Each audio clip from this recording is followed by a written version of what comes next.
اب میں آپ سے بات کر لوں اگر 18 امینڈمنٹ کی. 18 امینڈمنٹ لایا گیا, ہم نے بھی سپورٹ کیا اس کو. ہماری لالچ تھی کہ اختیارات بلدیہ تک چلے جائیں گے, ٹھیک ہے, نیچے تک چلے جائیں گے اور لوکل گورنمنٹ مضبوط ہو جائے گی.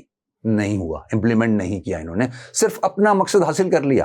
ان کے سمجھ میں یہ تھا کہ ایک وقت آ رہا ہے کہ آپ کو ووٹ لوگ نہیں ڈالیں گے, آپ کی کارکردگی پہ ووٹ اب نہیں ڈلنے والا, تو پھر پلان یہ ہوتا ہے کہ پھر زبردستی قابو کرو. تو وہ 18 امینڈمنٹ آپ کے سامنے آئی.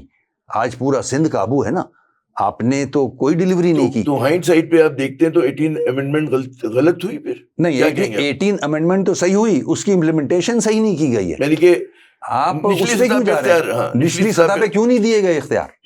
دیے جانے چاہیے نا.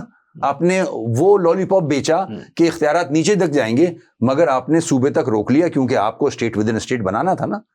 آپ نے تو اس کو چھوڑے, آپ نے تو اتنی پلاننگ کی کہ پریزیڈنٹ کے پاس جو 58(2)B تھا اس کو بھی فارغ کرا دیا کہ اگر پریزیڈنٹ دیکھتا ہے اور اچھا آدمی بیٹھا ہوا ہے پریزیڈنٹ اور وہ دیکھ رہا ہے نیچے کرپشن ہو رہی ہے, جو کہ اس نے کیا ایک دفعہ, کرپشن پہ حکومت جا چکی ہے, کوئی آئینی طریقہ آپ نے نہیں چھوڑا کہ بالکل آپ نے تو پھر اپنا قابو کر لیا نا. بادشاہت ہے یہاں, پنجاب میں ان کی بادشاہت, سندھ میں یہاں بادشاہت, تو ایسے کیسے چلے گا؟ اب کسی نہ کسی طرح دیکھیں نا, آپ کی اپنی جو گفتگو ہے اس میں ڈائیکوٹمی مجھے نظر آ رہی ہے, معاف کیجیے گا.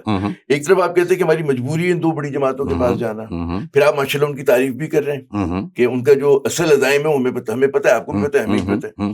تو اب سوال ہی پیدا ہوتا ہے کہ ایم کیو ایم جیسی جماعت جو کہ پڑھے لکھے لوگ ہیں, اربنائٹس ہیں, مڈل کلاس ہیں, ٹھیک ہے نا, تو آپ یہ نہیں کہتے کہ جی وہاں سے میں شکوہ ہے کہ انہوں نے راستہ نہیں دیا. آپ کوئی راستہ نکالتے ہیں, کوئی آپ اپنی اسٹریٹجی ایسی بناتے ہیں کہ ان تمام ناسائد حالات کے باوجود کوئی نہ کوئی راستہ, وہ اس میں آپ لوگ ناکام ہوئے. دیکھیں, کوئی آپ کو انوویٹو تھنکنگ چاہیے, کوئی نیا طریقہ واردات چاہیے کہ اپنے گول کو, ہدف کو حاصل کریں. آپ نے آئین کو اتنا قابو کیا ہوا ہے اور آئین کے ساتھ اتنا کھلواڑ کیا ہے اور کر رہے ہیں کہ ہمارا وہ والا آپشن بھی ختم ہو چکا ہے. آپ نے اگر صوبوں کی بات کرتے ہیں تو آپ نے شک ایسی لگائی ہے 239(4) کہ صوبے سے آپ کو 2/3 میجورٹی چاہیے, نیشنل اسمبلی سے چاہیے, سینٹ سے چاہیے, تو جا کے ایڈمنسٹریٹو یونٹس یا صوبے بن سکتے ہیں. ٹھیک ہے, آپ نے تو ٹوٹل جکڑ کے رکھ لیا ہے. میں کون سا احتجاج کروں, میں کون سی پلاننگ کروں ان ایشوز کو ریزالو کرانے کے لیے؟ آپ یہ تو بتائیں مجھے, تو کیسے ہوگا یہ؟ تو کیا ہم اور جو ہونے والی چیزیں وہ بالکل ہو رہی ہیں, کر رہے ہیں. 26th امینڈمنٹ دیکھ لیا آپ نے.